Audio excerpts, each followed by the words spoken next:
Guys, beautiful people, internet, no please. It's me, Santosh Khatri. Good bloody beautiful afternoon. So I decided to blogging today. And what else? I'm trying to improve my reading skill and communication skills. And this is my face of the best book in the world. So I do 2 times reading in a day, one time in the morning and another is in the evening. So blog is all about. I'm going to read a book.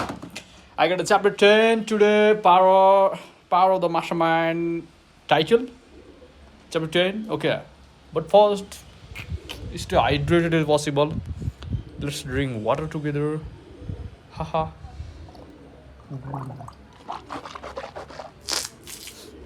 Then we'll start my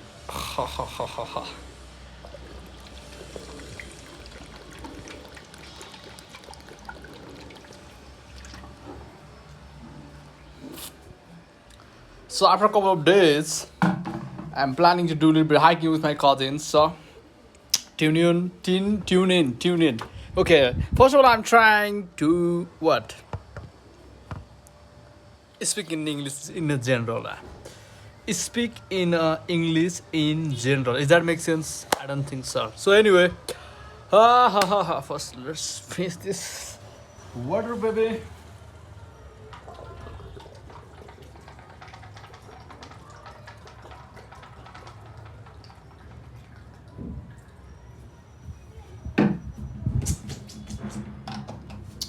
Okay. Let's try to.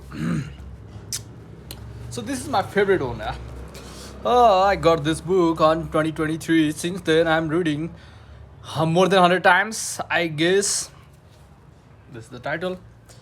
This is the author. So today is the chapter 10. What is chapter 10? Okay. Sorry, here is the chapter 10. So let's start. I don't think it's too much long. It's only about 10-12 pages. So let's try my reading skills. Does that make sense? Let's try to speak in English. Let's try to read this whole chapter in crystal clear way in order to develop my the way I spoke. It's a little bit like this. Sometimes I find me myself a little bit when it comes to speaking properly. Though. That's why I'm practicing, guys. So much day I'm practicing. But anyway, let's start this. Chapter 10: Power of the Mastermind. The driving force. The 9 steps to our riches. Power is essential for success in the accumulation of money. Plans are inert and useless without sufficient power to translate them into action. This chapter will describe the method by which an individual may attain and apply power. Power may be defined as organized and intelligently directed knowledge. Power, as the term is here used, refers to organized effort sufficient to enable an individual to transmute desire into its monetary equivalent. Organized effort is produced through the coordination of 2 or more people who work toward a defined in a spirit of harmony. Power is required for the accumulation of money. Power is necessary for the retention of money after it has been accumulated. Let us ascertain how power may be acquired. If power is organized knowledge, let us examine the sources of knowledge. A. Infinite intelligence. This source of knowledge may be contacted through the procedure described in another chapter with the aid of creative imagination. B. Accumulated experience. The accumulated experience of man or that person of it, PORTION, not a person, PERSON. This is PORTION. Okay. The accumulated experience of man or that portion of it which has been organized and recorded may be found in any well-equipped public library. An important part of this accumulated experience is taught in public schools and colleges where it has been classified and organized. C. Experiment and research. In the field of science and in practically every other walk of life, men are gathering, classifying and organizing new facts daily. This is the source to which one must turn when knowledge is not available through accumulated experience. Here too the creative imagination must often be used. Knowledge may be acquired from any of the foregoing sources. It may be converted into power by organizing it into definite plans and by expressing those plans in terms of action. Examination of the three major sources of knowledge will really disclose the difficulty an individual would have if he depended upon his efforts alone in assembling knowledge and expressing it through defined plans in terms of action. If his plans are comprehensive and if they contemplate large proportion, he must generally induce others to cooperate with him before he can inject into them the necessary element of power. Gaining power through the mastermind. The mastermind may be defined as coordination of knowledge and effort in a spirit of harmony between two or more people for the attainment of a defined purpose. No individual may have great power without availing himself of the mastermind. In a preceding chapter, instructions were given for the creation of plans for the purpose of translating desire into its monetary equivalent. If you carry out this instruction with persistence and intelligence and use discrimination in the selection of your mastermind group, your objective will have been halfway reached even before you begin to recognize it. So you may better understand the intangible potentiality of power may available to you through a properly chosen mastermind group. We will here explain the two characteristics of the mastermind principle, one of which is economic in nature and the other is physics. The economic feature is obvious. Economic advantage may be created by any person who surrounds himself with the advice, counsel, and personal cooperation of a group of men who are willing to lend him wholehearted aid in a spirit of perfect harmony. This form of cooperative alliance has been the basis of nearly every great fortune. Your understanding of this great truth may determine your financial status. The physics phase of the mastermind principle is much more difficult to comprehend because it has a reference to the spiritual forces with which the human race as a whole is not well acquainted. You may catch a significant suggestion from this statement: no two minds ever come together without thereby creating a third, invisible, intangible force which may be likened to a third mind. Keep in mind the fact that there are only two known elements in the whole universe: energy and matter. It is a well-known fact that matter may be broken down into units of molecules, atoms, and electrons. There are units of matter which may be isolated, separated, and analyzed. Likewise, there are units of energy. The human mind is a form of energy, a part of it being spiritual in nature. When the minds of two people are coordinated in a spirit of harmony, the spiritual units of energy of each man form an affinity which constitutes the physics phase of the mastermind. The mastermind principle, or rather the economic feature of it, was first called to my attention by Andrew Carnegie over 25 years ago. Discovery of this principle was responsible for the choice of my life's work. Mr. Carnegie's mastermind group consisted of a staff of approximately 50 men with whom he surrounded himself for the definite purpose of manufacturing and marketing. Still, he attributed his entire fortune to the power he accumulated through this mastermind. Analyze the record of any man who has accumulated a great fortune and many of those who have accumulated modest fortunes, and you will find that they are either consciously or unconsciously employed by the mastermind principle. Great power can be accumulated through no other principle. Energy is nature's new universal set of building blocks out of which she constructs every material thing in the universe, including man and every form of animal and vegetable life. Through a process which only nature completely understands, she translates energy into matter. Nature's building blocks are able to man in the energy involved in thinking. Man's brain may be compared to an electric battery. It absorbs energy from the ether, which permeates every atom of matter and fills the entire universe. It is a well-known fact that a group of electric batteries will provide more energy than a single battery. It is also a well-known fact that an individual battery will provide energy in proportion to the number and capacity of the cells it contains. The brain functions in a similar fashion. This accounts for the fact that some brains are more efficient than others and leads to this significant statement: a group of brains coordinated or connected in a spirit of harmony will provide more thought energy than a single brain. Just as a group of electric batteries will provide more energy than a single battery. Through this metaphor, it becomes immediately obvious that the mastermind principle holds the secret of the power wielded by man who surround themselves with other men of brains. There follows now another statement which will lead still nearer to an understanding of the physics phase of the mastermind principle. When a group of individual brains are coordinated and function in harmony, the increased energy created through that alliance becomes available to every individual brain in the group. It is a well-known fact that Henry Ford began his business career under the handicap of poverty, illiteracy, and ignorance. It is an equally well-known fact that within the inconceivably short period of 10 years, Mr. Ford mastered these three handicaps, and within 25 years, he made himself one of the richest men in America.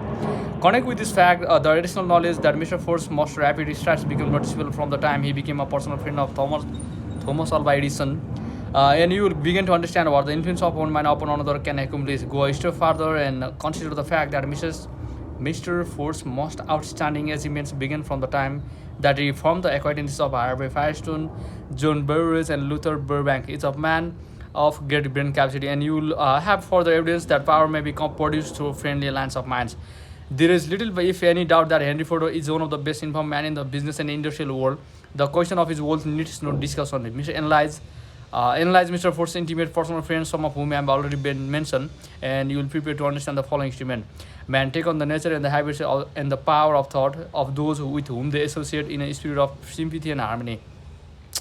Henry Ford whipped poverty, illiteracy, and ignorance by allying himself with great minds whose vibration of thought he absorbed into his own mind through his association with Edison, Burbank, Burrius, and Firestone. Mr. Ford added to his own brain power the sum and substance of the intelligence, experience, knowledge, and spiritual forces of these four men. Moreover, he appropriated and made use of the mastermind principle through the methods of procedure described in this book.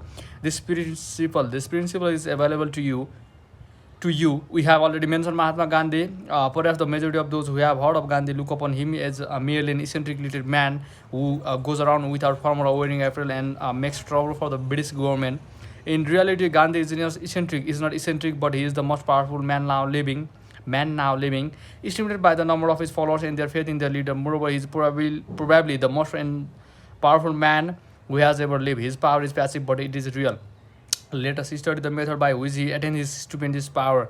It may be explained in a few words. He came by power through inducing over 200 million people to coordinate with a mind and body in a spirit of harmony for a definite purpose. In brief, Gandhi has accomplished a miracle, for it is a miracle when 200 million people can be induced, not forced, to cooperate in a spirit of harmony for a limitless time. If you doubt that this is a miracle, try to induce any two people to cooperate in a spirit of harmony for any length of time. Every man who manages a business knows what a difficult matter it is to get employees to work together in a spirit of even remotely resembling harmony. The list of the chief sources from which power may be attained is, as you have seen, headed by infinite intelligence. When two or more people coordinate in a spirit of harmony and work toward a definite objective, they place themselves in position through that alliance to observe power directly from the great universal storehouse of infinite intelligence. This is the greatest of all sources of power. It is the source to which the genius turns. It is the source to which every great leader turns, whether he may be conscious of the fact or not. The other two major sources from which the knowledge necessary for the accumulation of power may be obtained are no more reliable than the five senses of man. The senses are not always reliable. Infinite intelligence does not err. In subsequent chapters, the methods by which infinite intelligence may be most readily contacted will be adequately described. This is not a course on religion. No fundamental principle described in this book should be interpreted as being intended to interfere either directly or indirectly with any man's religious habits. This book has been confined exclusively to instructing the reader how to transmit the divine purpose of desire for money into its monetary equivalent. Really think and meditate as you read. Soon the entire subject will unfold, and you will see it in perspective. You are now seeing the detail of the individual chapters. Money is as shy and elusive as the old-time median. It must be weighed and won by methods not unlike those used by determined lover in pursuit of the goal of its choice, and coincidental as it is, the power used in the weighing of money is not greatly different from that used in weighing a maiden. That power, when successfully used in the pursuit of money, must be mixed with faith. It must be mixed with desire. It must be mixed with persistence. It must be applied through a plan, and that plan must be set into action. When money comes in quantities known as the big money, it flows to the one who accumulates it as easily as the water flows downhill. There exists a great unseen stream of power which may be compared to a river, except that one side flows in one direction, carrying all who get into that side of the stream onward and upward to wealth, and the other side flows in the opposite direction, carrying all who are unfortunate enough to get into and not able to execute. Sorry. And the other side flows in the opposite direction, carrying all who are unfortunate enough to get into and not able to extricate themselves from it downward to misery and poverty. Every man who has accumulated a great fortune has recognized the existence of this stream of life. It consists of one's thinking, possesses the positive emotion of thought from the side of the stream which carries on to fortune, the negative emotions from the side which carries on down to poverty. This carries a thought of stupendous importance to the person who is following this book with the object of accumulating a fortune. If you are in the side of the stream of power which leads to poverty, this may serve as an way by which you may propel yourself over into the other side of the stream. It can serve you only through application and use. Merely reading and passing judgment on it, either one way or another, will in no way benefit you. Some people undergo the experience of alternating between the positive and negative sides of the stream, being at times on the positive side and at times on the negative side. The Wall Street crash of 2019, not 2019, 29 swept millions of people from the positive to the negative side of the stream. These millions are struggling, some of them in desperation and fear, to get back to the possible positive side of the stream. This book was written especially for those millions. Poverty and riches often change place. The crash taught the world this truth, although the world will not long remember the lesson. Poverty may and generally does voluntarily take the place of riches. When riches take the place of poverty, the change is usually brought about through a well-conceived and carefully executed plan. Poverty needs no plan; it needs no one to aid it because it is bold and ruthless. Riches are shy and timid; they have to be attracted. Anybody can wish for riches, and most people do, but only a few know that a definite plan plus a burning desire for wealth are the only dependable means of accumulating wealth. So anyway, it's finished. It's finished. It's finished. Okay, it's 15 minutes. Ah, bro, it's 15 minutes. Okay. So here it's starting point and 2, 3, 4, 5, 6, 7, 8. Okay, 7.5. So anyway, oh, bro, it took that much time. Peace. See you in next vlog. Thanks if you are watching till end. Give me a big thumbs up. See you in my next one. Love you.